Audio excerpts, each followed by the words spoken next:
அக்பர் மற்றும் பீர்பால் அரண்மனை தோட்டத்தில் நடந்து செல்கின்றனர். சூரியன் மெல்ல சுட்டெரியும் போது தோட்டத்தின் அழகிய காட்சிகள் மிதமான இசையுடன் வெளிப்படுகின்றன. பறவைகள் கூவுவது, புழுதிகள் மெல்ல அடித்து வரும் காட்சிகள் சத்தங்களுடன் பார்க்கலாம். பீர்பால், இந்த தோட்டம் எவ்வளவு அழகாக இருக்கிறது தெரியுமா? நிம்மதி மற்றும் மன்னா, இந்த தோட்டம் உங்கள் மனதின் பிரதிபலிப்பே. நீங்கள் எவ்வளவு தூய்மையான உள்ளத்துடன் இருக்கிறீர்களோ அதற்கேற்ப இந்த இடம் அமைதியாக உள்ளது.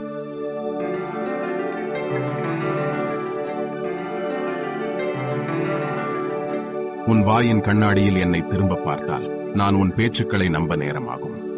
அந்த இருவரும் நடைபோடும் போது சூரிய வெளிச்சத்தில் காகங்கள் பறந்து செல்கின்றன.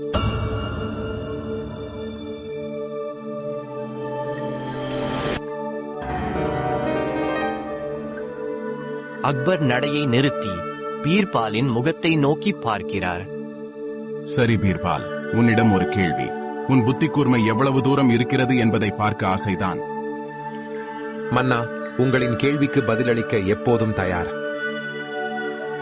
சரி சொல்லு, நம் ராஜ்யத்தில் எத்தனை காகங்கள் இருக்கின்றன? மன்னா, நம் ராஜ்யத்தில் உள்ள காகங்கள் எண்ணிக்கை 80,971. ஏன் பீர்பால், இதை எப்படி இப்படி துல்லியமாக சொல்ல முடிந்தது?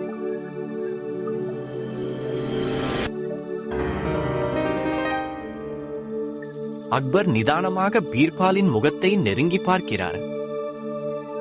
பீர்பால், இதை சரி என்று நம்ப முடியாது. என்னால் எண்ணிக்கையை சரி செய்து உறுதிப்படுத்த முடியாது. மன்னா, நான் சொன்னது உண்மைதான். நீங்கள் எண்ணிக்கையை சோதித்து பார்க்கலாம். சரி, உன்னுடைய கணக்கில் ஒரு சோதனை செய்ய வேண்டும். நம்மிடம் காகங்கள் மேலும் இருந்தால் என்ன சொல்கிறாய்? மன்னா, அது எளிதானது. பிற ராஜ்யங்களில் இருந்து காகங்கள் நம் ராஜ்யத்தை பார்க்க வந்திருக்கலாம். அதற்கும் பதில் சொல்கிறாய். சரி, காகங்கள் குறைவாக இருந்தால் என்ன செய்வாய்? அப்படியென்றால் நம் காகங்கள் சுற்றுலா சென்றிருக்கும். பிற ராஜ்யங்களை பார்க்க அவர்களும் ஆர்வமாக இருக்கலாம். அக்பர் பீர்பாலின் நகைச்சுவை உணர்வில் மகிழ்ச்சி அடைந்து தன்னிச்சையாக சிரிக்கிறார்.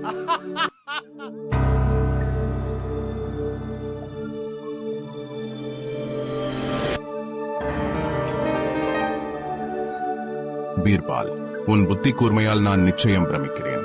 உன்னுடைய நகைச்சுவை உணர்வு எப்போதும் என்னை மகிழ்ச்சி அடைய செய்கிறது. மன்னா, வாழ்க்கையில் எந்த பிரச்சனையையும் அமைதியாக அணுகினால் தீர்வு கிடைக்கும்.